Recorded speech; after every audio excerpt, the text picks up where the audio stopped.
Como bem disse a senhora presidente, estou falando pelo artigo 17, uma vez que já falei 2 vezes essa semana, então tenho que falar posteriormente aos demais senadores. Por essa razão, ontem, como se estendeu a ordem do dia, eu não pude fazer aquele discurso que estava prometido, porque foi encerrada a ordem do dia logo em seguida e justificadamente porque a sessão foi muito longa. Mas pretendo amanhã fazer 2 discursos, se isso for permitido, para que eu possa completar na próxima terça-feira tudo aquilo que eu tinha que falar antes da sessão final do meu julgamento.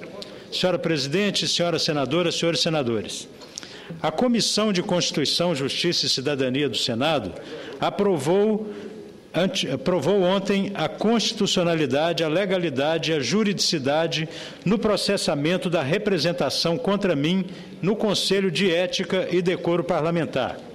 O relatório analisado pode ser tudo, menos constitucional, o que o torna igualmente ilegal e antijurídico. Como pode ser considerada constitucional uma apreciação subsidiada em provas em cuja colheita se rasgou a Constituição? Como pode ser taxado de legal algo encetado com uma representação eivada de ilegalidades? Como pode ser tido como jurídico um feixe de atos consubstanciados não na letra da lei, não em valor ou fato, mas em ressalvas ao representado de que o objeto ali não pertencia ao mundo jurídico, mas ao político?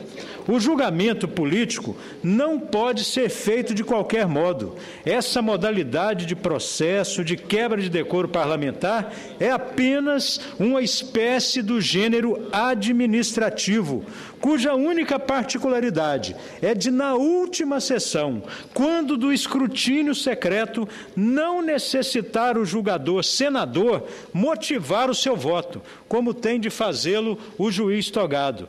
Fora isso, todos os consectários da ampla defesa são imprescindíveis, o devido processo legal, o contraditório. Aliás, foi o que decidiu por unanimidade o Supremo Tribunal Federal no mandado de segurança 25.917 do Distrito Federal.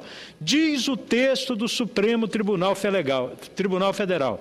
As garantias constitucionais fundamentais em matéria de processo judicial ou administrativo estão destinadas a assegurar, em essência, a ampla defesa, o contraditório e o devido processo legal em sua totalidade formal e material. Está ali no artigo 5º, incisos 54 e 55 da Constituição. Diz ainda o aresto do Supremo, o processo administrativo parlamentar, vejam a terminologia, processo administrativo parlamentar, por quebra de decoro parlamentar, instaurado contra deputado federal e, lógico, contra senador, encontra sua disciplina no Código de Ética e Decoro Parlamentar da Câmara dos Deputados e no regulamento do Conselho de Ética daquela Casa Administrativa, a partir do disposto nos incisos 3 e 4 do artigo 51 da Constituição,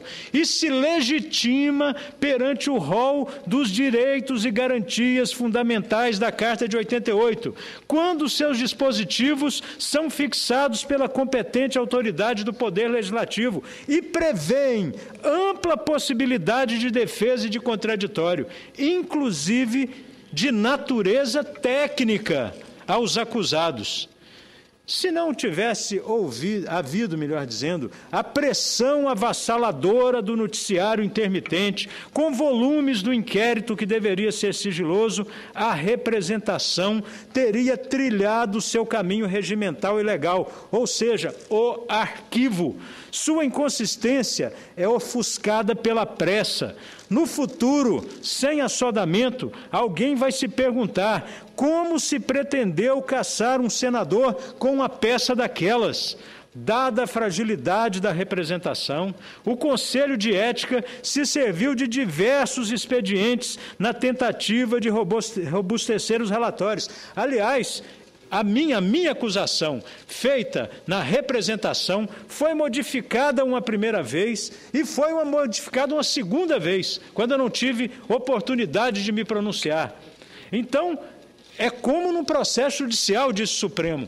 O libelo acusatório tinha que vir na representação. Na representação não se provou nada. Do relatório preliminar não se provou nada. E fez-se um terceiro relatório, onde também não se provou nada e onde não tive eu o direito de fazer prova do que estava sendo acusado. Repito, dada a fragilidade da representação, o Conselho de Ética se serviu de diversos expedientes na tentativa de robustecer os relatórios. Abro aspas para um trecho do relatório preliminar. A apreciação realizada pelo Conselho de Ética e Decoro Parlamentar não se confunde com os julgamentos do Poder Judiciário, que são julgamentos presos a rigorosos formalismos procedimentais, inclusive obrigados a buscar provas materiais irrefutáveis. Agora, vejam bem, é justamente o contrário do que decidiu o Supremo Tribunal Federal por unanimidade. O Supremo disse aqui que é preciso se buscar prova, inclusive de natureza técnica, prova material e prova formal. O Conselho de Ética decidiu ao contrário. Isso é constitucional? Isso é jurídico? Isso é regimental? Digo a todas as senhoras e a todos os senhores, tal não se aplica ao processo disciplinar, isso o Conselho dizendo, de falta de decoro parlamentar, está entre aspas, totalmente contrária à decisão do Supremo Tribunal Federal. Isso está lá desse jeito, anunciando que um senador pode perder o mandato ao arrepio do procedimento formal, independentemente de se buscar a prova. Todas as provas que eu pedi para ser feitas, essas provas foram negadas, todas. E conflita frontalmente com a decisão que eu acabo de mencionar e aprovada por unanimidade pelo Supremo Tribunal Federal. A representação, que deveria ser um documento à altura do mandato que ela quer cassar, foi transformada apenas numa folha de papel com fatos deduzíveis. Eu estou citando a expressão destacada do relatório, entre aspas, fatos deduzíveis. Na ausência de fatos, deduz-se que eles existiam. O relatório preliminar informou que o Conselho de Ética não é o Ministério Público para explicitar as imputações e todas as circunstâncias. Essa assertiva não é minha, é do relatório. Ou seja, o representado, que sou eu, não tem de saber o que está sendo imputado contra ele, muito menos em que circunstâncias. Se quiser se defender, que se vire para saber do quê. O Diário do Senado publicou a íntegra do relatório e sua página 16.436 traz uma frase lapidar, entre aspas, o que está em debate não é a imagem do parlamentar individualmente considerada, mas a do parlamento. Significa que se o meu pescoço não servir de abrigo à espada da mídia, ela vai se voltar contra essa casa. Para efeito de comparação, seria certo a polícia tirar um suspeito de dentro da delegacia e entregar para a multidão que grita pelo linchamento. Não importa se a vítima é culpada ou inocente, se seria ou não absolvida pela justiça. Se depois for descoberto que ela estava correta, será tarde, pois a sede de sangue tende a abastecer a enxurrada. Repito a frase entre aspas, o que está em debate não é a imagem do parlamentar individualmente considerada, mas a do parlamento. É um pedaço do relatório do Conselho de Ética. Entre outros, há nessa frase 2 erros crassos de avaliação. O primeiro é supor que as campanhas se exaurem quando os infamantes conseguem seu intento de derrubar um político. Ao contrário, concluirão que o método funcionou e partirão para a próxima vítima. A segunda falha é o menosprezo com o mandato majoritário obtido democraticamente nas urnas. Vossas excelências, mais do que ninguém, sabem quanto é difícil ser eleito senador. Aí, conversa no telefone com um amigo enrolado e pronto, lá se foi o mandato. Pouco interessa se as provas são ilegais, se o conjunto probatório é débil, se perícias apontam para montagens, se o senador sempre honrou o Senado. Foi esse tipo de tese que a Comissão de Constituição e Justiça validou.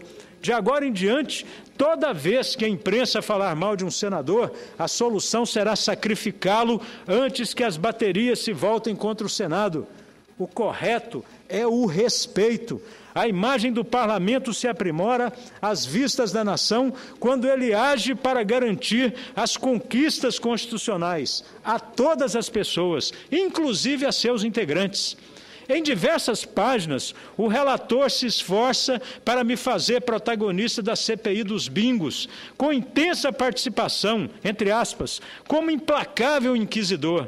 O exagero não resiste aos números. A CPI dos bingos teve 356 dias de atividades e ouviu 100 pessoas. Isso no último relatório, quando eu não tive a oportunidade de me defender, estou fazendo agora. A maioria de suas reuniões foi secreta e, portanto, sem registros. Consultando os dados disponíveis, se nota que das 82 sessões realizadas, eu fui somente a 4 delas, de acordo com as atas que consegui localizar. Dos 12 meses de duração da CPI, restei designado suplente de 23 de junho a 30 de agosto de 2005, ou seja, em cerca de 10% do tempo, 37 dos 356 dias, em resumo, nem intenso, nem implacável, nem inquisidor. Assim se demonstra a tese da intensa participação, entre aspas, e sobra apenas a criatividade do romancista inspirado que se empenhou para me colocar nas cenas. O criador da novela fracassou em seu intento não por falta de capacidade, mas porque eu realmente não fiz parte do enredo. Foi, aliás, o que concluiu novamente o Procurador-Geral da República, Roberto Gurgel, no parecer à reclamação número 13.593 de Goiás, de 29 de junho de 2012, por mim proposta junto ao Supremo Tribunal Federal. Esse parecer é agora, do dia 29, diz Dr. Roberto Gurgel. Nela questiona a ilegalidade das provas em decorrência da usurpação da competência da Corte Excelsa. Escreveu o senhor Procurador-Geral da República, abro aspas, sendo também esta convicção da Procuradoria-Geral da República, de que o senador Demóstenes Torres não tem envolvimento na atividade de jogos de azar de Carlos Cachoeira. Isso foi feito na sexta-feira da semana passada. Foi também o que concluíram as autoridades que atuaram diretamente na Operação Monte Carlo. No meu depoimento ao Conselho de Ética, li 18 textos dos delegados da Polícia Federal e dos procuradores da República, dizendo que não fiz parte das atividades investigadas na Operação Monte Carlo. Em todas as oportunidades que tiveram, eles descartaram a minha participação. Só mesmo o exercício de imaginação impresso no relatório me adicionaria ao elenco. O tamanho exato do meu envolvimento com Carlinhos Cachoeira é o que delineei desde o começo. Era amizade, não negócios. Eram conversas, não conchavos. Passei 5 horas no Conselho de Ética esclarecendo ponto por ponto os itens da representação. E o que mais me foi perguntado, esmiucei cada episódio, dirimi dúvidas, não fugi de temas, respondi a tudo, contestei especificamente, rebati com argumentos todos os ataques. O relatório final desconsiderou tudo isso e ainda zomba de mim. Faz troça, me chama de gabola e boquirroto. Diz que faltei com a verdade e enumera delitos que eu teria cometido por conversar com alguém que, só agora se sabe, está envolvido em 2 operações da Polícia Federal. Então está passando da hora de ouvir Carlinhos Cachoeira, não nas escutas gravadas, mas ao vivo. Incluir Cachoeira entre as testemunhas que poderiam comparecer ao Conselho de Ética, mas ele não veio. Seria produtivo para a apuração que ele falasse a sua versão dos fatos, seja em delação premiada, que seria a melhor forma para entregar a quem ele beneficiou, ou em depoimento à Justiça ou à CPI. Seria útil para aclarar diversas passagens.